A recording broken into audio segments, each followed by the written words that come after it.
Oke, Angel, gila. Tahap ketiga, part tiga, sesi tiga untuk sesi general. Ada pertanyaan apa lagi nih, Angel, yang bisa kita Oh, diskusikan? ini terkait interview semua sih, Pak. Interview, oke boleh. Kenapa tuh? Kalau misalnya interview kan itu ada yang nanya tuh dari HRD nanya, coba ceritakan mengenai kekurangan dari kamu. Kalau Angel sendiri waktu interview itu ngeresponnya kekurangan dari saya ini, terus Angel tambahin kayak cara menanggulangi ya, contohnya kalau Angel kan dari tadi kan bilang kalau Angel tuh kurang menguasai bahasa Inggris. Dari kekurangan itu kan Angel tahu kan, jadi Angel tuh kekurangannya bahasa Inggris, tapi di balik kekurangan dari itu saya saat ini lagi les bahasa Inggris Bu untuk meningkatkan kemampuan skill saya. Kalau cara jawabnya seperti itu bagaimana Pak? Atau ada tips lain cara menjawabnya bagaimana Pak? Ya, secara singkat jawabanmu benar gitu ya. Itu salah satu Oh, opsi gitu. Ya, karena kan oke. jawaban ini kan tergantung masing-masing orang ya gitu. Dan interview itu kan Hmm, benar salah tuh yang penting ibaratnya kita tahu mau ngapain, bukan jawaban menghafal gitu ya. Kita harus mm-mm, pahami kalau kita ditanya di interview, apa kelebihan kita atau apa kekurangan kita. Kita tuh harus paham ya, Angel. Nanti ini aku mau omongin dulu gitu ya. Inti dari pertanyaan apa kelebihan dan kekurangan kamu itu adalah satu, kamu tuh sadar nggak punya kekurangan? Kamu tuh sadar nggak punya kelebihan gitu. Inti dari pertanyaan ini tuh itu. Oke. Yang nomor dua, kalau kamu udah sadar punya kekurangan, kamu apain kekuranganmu? Kalau kamu sadar punya kelebihan, kamu apain kelebihanmu? Kayak gitu. Jadi maksud dari pertanyaan interview tadi itu. Nah, sehingga pada saat menjawab pertanyaan ini, contoh ini kan kekurangan gitu. Maka kita harus sampaikan bahwa ibaratnya kamu sadar nggak sih punya kekurangan? Apa itu gitu. Tapi nggak berhenti di menyebut apa kekurangannya, tapi apa yang kamu lakukan untuk mm, mengatasi kekurangan itu gitu. Nah, kekurangan itu tidak harus sesuatu yang negatif, tidak harus sesuatu yang kita nggak punya. Kekurangan itu, aku sering bilang sama teman-teman yang udah pernah sampai sesi sharing interview gitu ya, bahwa kenapa nggak dicoba kekurangan itu adalah sesuatu yang kita udah punya, cuman belum sempurna gitu. Kekurangan nggak harus saya itu adalah orang yang mudah overthinking. Saya adalah orang yang kurang pede kalau berbicara di depan umum. Saya adalah orang mm, yang, wah jangan yang udah negatif-negatif gugup. kayak gitu. Jangan menyampaikan hal yang negatif atau menyampaikan hal-hal yang sifatnya nol. Nol tuh nggak punya gitu. Saya tidak memiliki pengetahuan di bidang ini. Saya tidak bisa mengoperasikan ini gitu. Jadi jangan yang negatif atau sesuatu yang nol, yang kosong gitu. Kita nggak punya pengetahuan di situ yang nol. Tapi coba sesuatu yang kita udah punya tapi belum sempurna. Salah satu halnya itu adalah tadi yang kamu sebut, yaitu keterampilan bahasa gitu. Sampaikan saja semacam tadi boleh gitu. Gitu. Menurut saya, kemampuan saya yang masih atau yang masih saya anggap sebagai kekurangan yang perlu ditingkatkan adalah keterampilan bahasa Inggris saya.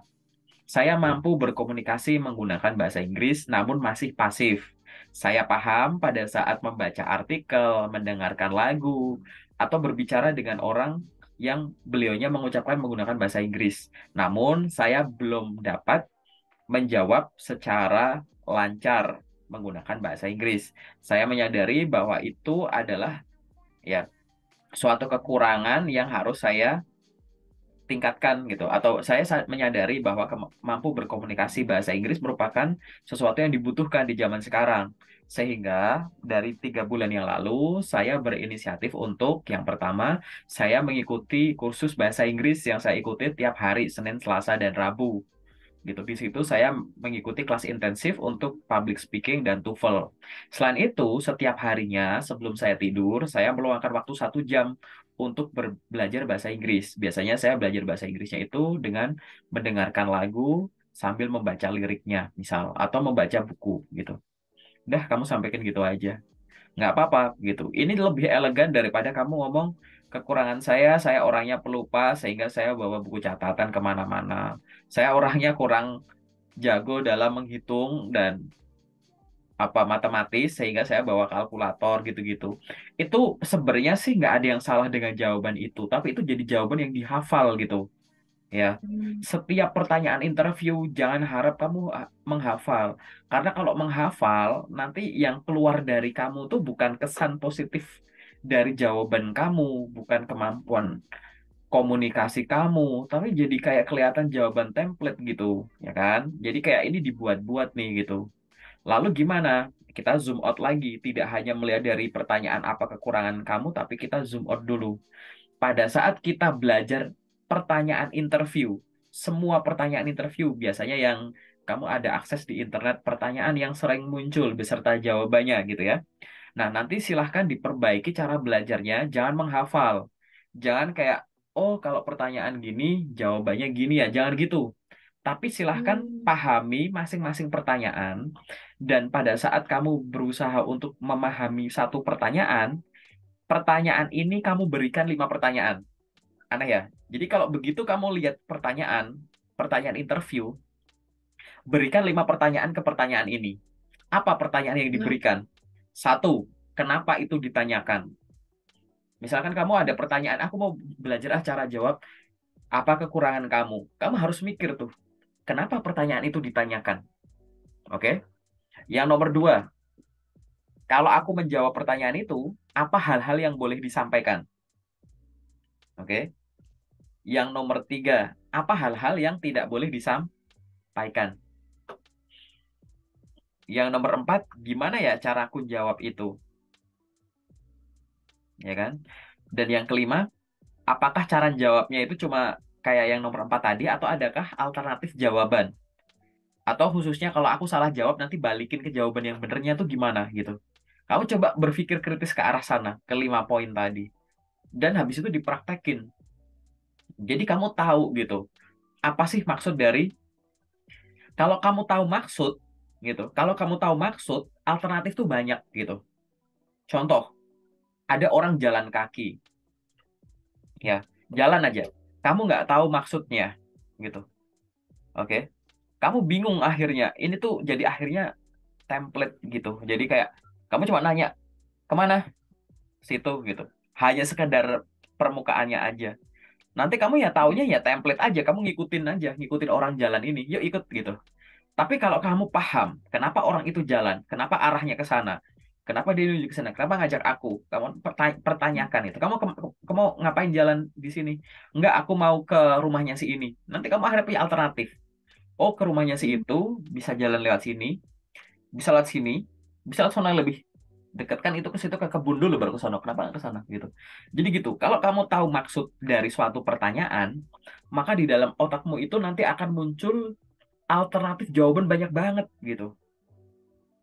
Jadi nggak Oke. ngafalin, tapi kalau menghafal, nanti kamu tuh satu nggak kreatif, akhirnya menghafal, nggak kelihatan spontan. Yang nomor dua, kepekaan kita berkurang. Kepekaan apa? Kalau pertanyaannya dimodifikasi dikit, kamu bingung. Itu tipe-tipe orang yang Oh. interview tuh menghafal gitu. Ngomongin soal kekurangan kamu gitu kan. Karena nanti kamu akan paham di interview itu ya, ada beberapa pertanyaan yang kayaknya beda-beda, tapi menanyakan hal yang sama intinya. Nah, kamu mau menghafal berapa jenis pertanyaan ini? Kan masing-masing orang, recruiter atau user kan punya, dalam tanda kutip, di isi kepalanya ada skenario-nya masing-masing. Kamu nggak bisa Hmm. nebak isi kepala orang. Tapi begitu kamu paham ini maksudnya mau ngapain, jadi mau pertanyaan dimodifikasi kayak gimana pun, kamu tuh tenang. Kamu tahu harus jawabnya apa. Nah, itu bisa dilatih dengan cara tadi, memberikan 5 pertanyaan ke setiap pertanyaan interview yang sedang kamu pelajari. Bahkan Oke. dari yang termudah, silahkan perkenalkan diri Anda. Pikirin lagi, ngapain suruh perkenalan diri? Bukannya dia udah bisa baca di CV. Kayak gitu. Hmm, iya juga. Hmm. Gimana cara menjawabnya? Apa yang boleh disampaikan? Apa yang nggak boleh disampaikan? Gimana cara jawabnya? Gimana alternatif jawabannya gitu. Itu semua kamu tanya gitu. Sama kayak pertanyaan, ada pertanyaan lagi nggak gitu. Pikirin lagi, ngapain ya kira-kira itu ditanyakan gitu. Oh iya, itu Oh. ditanyakan karena memberikan kita kesempatan, barangkali ada hal-hal yang udah kita riset nggak ketemu, udah saya jelaskan selama interview ini dia masih nggak paham, dan dia pengen tahu. Oh, aku juga pengen memberikan dia kesempatan untuk tanya, aku pengen ukur seberapa luas dan dalamnya pengetahuan dan keinginan Nandia Tahu. tahu soal ini. Aku pengen lihat antusiasme dia, aku pengen lihat ide dia, Hmm. aku pengen lihat kemampuan spontan dia untuk memberikan ide. Itu kan ide sebenarnya, gitu. Ini Hmm. baru kayak gitu aja gitu. Oh mungkin barangkali gini ya. Memang kita menanyakan kayak ini ngapain sih ditanyain? Mungkin kita nggak punya jawaban pastinya, tapi at least kan kita akan muncul asumsi-asumsi. Nah asumsi inilah yang kamu bisa diskusikan ke orang yang lebih tahu. Kamu nanya sama aku, tanya sama siapa gitu. HR teman-teman yang udah jadi HR jadi rekruter bener nggak sih kalau maksud dari pertanyaan ini tuh biar tahu ini gitu. Jadi menanyakan 5 pertanyaan tadi itu untuk menemukan ya tadi ada masalah, ada rumusan masalah, kamu punya hipotesa apa, diuji itu dengan cara nggak usah dalam tanda kutip diuji itu bukan kamu punya asumsi gini langsung di interview kamu jawabnya gitu, bukan. Diuji ini kamu tanyain dulu ke rekruter, begitu udah teruji udah bener fix nih ya kan, masalah rumus masalah hipotesa mau gini ini udah bener ya udah tinggal praktekin nanti di interview realnya kayak gitu ya. Jadi itu jawaban keseluruhannya ya gitu. Aku sengaja kemana-mana karena kamu langsung tadi ada pertanyaan interview kayak gitu kan. Jadi kamu biar paham gitu bahwa maksudnya adalah kamu sadar gak punya kekurangan. Kamu ngelakuin apa dengan kekuranganmu? Pasrah aja atau yang lain gitu. Gitu sih. Oke, ada lagi nggak pertanyaan yang mungkin kamu masih Hmm. bingung Ada kayak gitu? gini Pak. Kalau ditanya, kenapa kamu resign dari perusahaan sebelumnya? Kalau jawaban dari saya, waktu interview, saya respon karena itu emang udah peraturan dari perusahaannya. Tapi kayak dari share itu kayak kurang yakin gitu, Pak. Itu gimana sih, Pak, cara ngatasinnya? Ya, gini. Sebenarnya nih, kamu tuh cari, aku nggak tahu ya, kamu sejauh ini tuh pertanyaan-pertanyaan yang biasa muncul tuh sering udah riset belum? Sebelum kamu ngadepin interview udah sering ngeriset belum? Hmm, udah sih, Pak. Tapi karena biasanya kan kalau orang nanya kenapa kamu resign itu kan biasanya kan Hasil pengen risetmu apa? cari dari hasil riset yang setelah saya cari di Google, orang itu resign karena lingkungan kerjanya nggak Bukan, sportif. bukan, bukan, bukan. Kamu Bukan. udah riset belum? Kalau ditanya pertanyaan ini, cara jawabnya gimana? Kamu udah cari di Google belum? Kan orang udah ngasih tips dan trik tuh di internet banyak tuh. Selain Mm-mm. aku, gitu. Kamu udah coba cari referensi belum? Kalau ditanya gini tuh cara jawabnya yang bener gimana sih? Apa maksudnya sih gitu? Kamu udah belajar itu Udah, Pak. belum? Nah, berdasarkan kamu belajar itu, sumber itu tuh ngajarin kamu tuh cara jawab itu tuh gimana?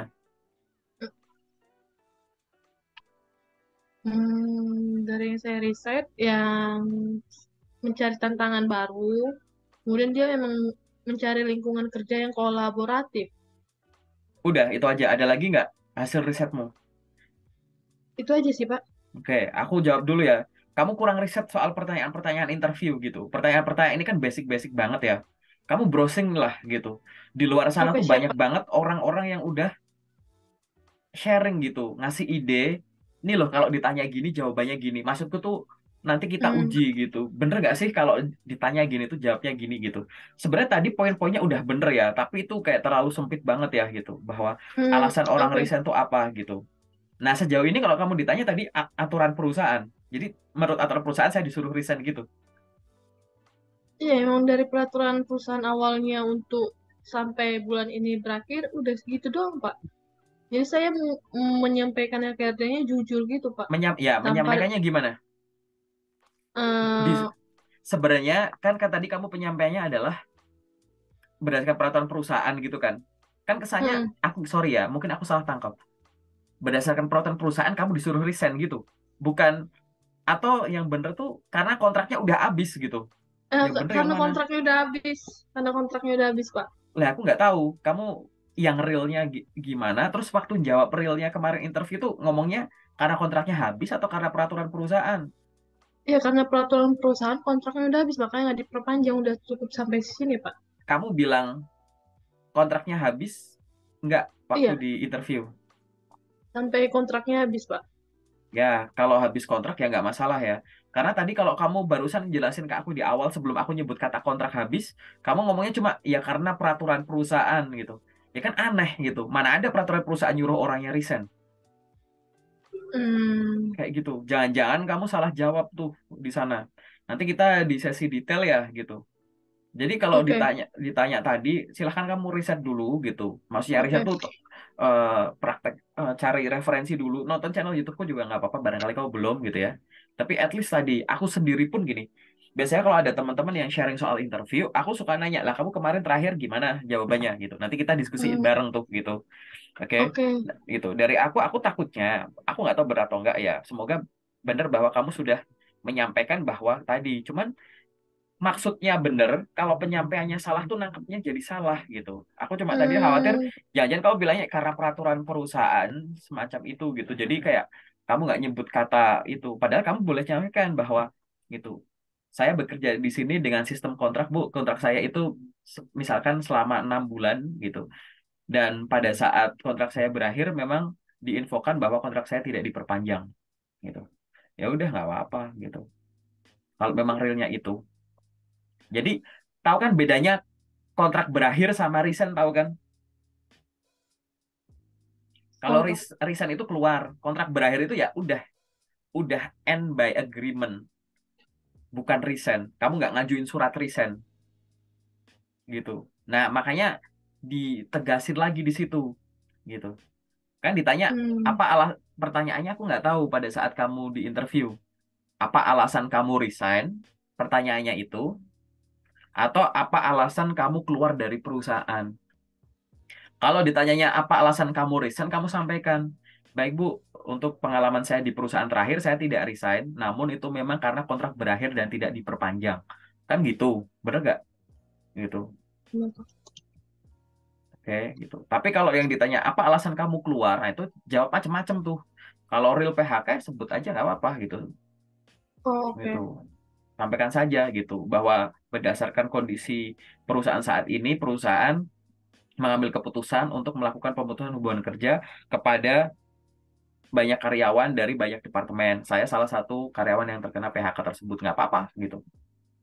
Tapi kalau memang akhirnya kamu tuh sebenarnya nggak kena PHK, nggak berakhir kontrak, bener-bener kamu resign, baru tuh tadi kamu jawab jawaban kamu tadi gitu, gitu. Bahwa saya adalah orang yang sedang mencari pengalaman baru untuk mengembangkan kompetensi saya. Nah, dari situ gitu kan, kamu sampaikan aja gitu. Saya tidak akan menyia-nyiakan peluang yang ada gitu. Di mana kesempatan tersebut tidak hanya memberikan saya kesempatan untuk tumbuh dan berkembang secara lebih, namun saya bisa berada di lingkungan yang suportif dalam periode yang lama semacam itu. Nah, tapi kenapa harus resign? Emang nggak bisa lama di situ, gitu.